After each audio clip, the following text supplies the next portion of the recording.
ഇപ്പോൾ ലാസ്റ്റ് നടന്ന കോമ്പറ്റീഷന് ഞാൻ ഇട്ടത് തന്നെ ബിക്കിനിയാണ്. അപ്പോൾ അത് ഇട്ടിട്ട് പോകാൻ പറ്റിയ ഒരു കോൺഫിഡൻസ് അതൊക്കെ അതിലൊക്കെ ഞാൻ ഭയങ്കര ഹാപ്പിയാണ്. ഞാനിപ്പോൾ സ്റ്റേജിൽ ഞാനിപ്പം ചെന്ന് ആ സമയത്ത് ചെന്ന് കഴിഞ്ഞപ്പോൾ ഞാൻ അവരുടെ അടുത്ത് അവർ അറിയാവുന്ന കുറച്ച് പേരുണ്ടായിരുന്നു. എനിക്കൊന്നും കിട്ടിയില്ലെങ്കിലും പാടില്ല, കുഴപ്പമില്ല, സ്റ്റേജിലൊന്നും എനിക്ക് കേറാൻ പറ്റിയല്ലോ, പെർഫോം ചെയ്യാൻ പറ്റിയല്ലോ. അതെ, അത് മതിയെന്ന് മാത്രമായിരുന്നു എനിക്ക് സ്റ്റേജിൽ കയറണം, നന്നായിട്ട് പെർഫോം ചെയ്യണം, അത്ര മാത്രമേ ഉണ്ടായിരുന്നുള്ളൂ. ഈ 4 വർഷം മുമ്പ് 2022 ഒരാളുടെ പെർഫോമൻസ് കണ്ടിട്ട് അല്ലെങ്കിൽ ഒരു കോമ്പറ്റീഷൻ കണ്ടിട്ട് മനസ്സിൽ തോന്നിയ ഒരു ആഗ്രഹം അല്ലേ, അത് 4 കൊല്ലത്തിൽ രാധിക വളരെ ഈസി ആയിട്ട് ഭയങ്കര അത്രയും ഡെഡിക്കേറ്റഡ് ആയിട്ട് ചെയ്തു. അതുകൊണ്ട് 4 ഇയേഴ്സിൽ അത് നേടിയെടുത്തു. പക്ഷേ ബോഡി ബിൽഡിങ്ങിൽ നമ്മുടെ ഈ നാട്ടിൽ പുറത്തൊക്കെ കുറേ ഉണ്ട്, ഒരുപാട് പേര് ആക്റ്റീവായിട്ട് മെയിലും ഫീമെയിലും ഈക്വലി ഇൻവോൾവ് ആണ്. പക്ഷെ നമ്മുടെ നാട്ടിൽ അധികം ലേഡീസിന്റെ പാർട്ടിസിപ്പേഷൻ നമ്മൾ ഒരുപാട് അങ്ങനെ കാണാറില്ല.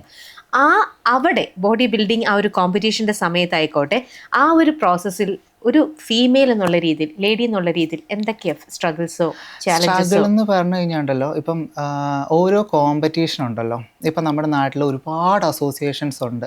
ആ അസോസിയേഷനിൽ ഒരുപാട് കോമ്പറ്റീഷൻ അവർ നടത്തുന്നുമുണ്ട്. അപ്പം മെയിനായിട്ട് ഞാൻ നോട്ടീസ് ചെയ്തൊരു കാരണം, ഈ ആൺകുട്ടികൾ ഫേസ് ചെയ്യുന്ന പോലെ തന്നെ ഉള്ള പ്രശ്നങ്ങളും പെൺകുട്ടികൾക്കും ഉണ്ട്.